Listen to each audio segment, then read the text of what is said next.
अस्सलामुअलैकुम। तो आइए इस वीडियो को देखते हैं और जानने की कोशिश करते हैं कि आज के दौर में जो है मस्जिदों में जुम्मा के दिन किस तरह का तकरीर होनी चाहिए और किस तरह का बयानात होना चाहिए। तो आइए इस वीडियो को देखते हैं और वीडियो को जो है लाइक और शेयर और चैनल को सब्सक्राइब ज़रूर करें। जो हमारी कौम आज जुमे के बयानात में आकर उलमा के सामने नहीं बैठ रही, इसकी वजह क्या है? हमारे उलमा ने तैयारियां करना छोड़ दी।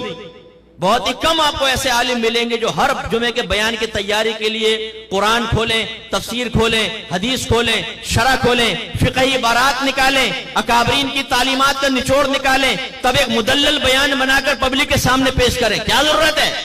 तकरीरों की किताबें ले ली, एक आयत की तफसीर देखी, बस बयान कर देंगे, आधा घंटा तो निकालना है।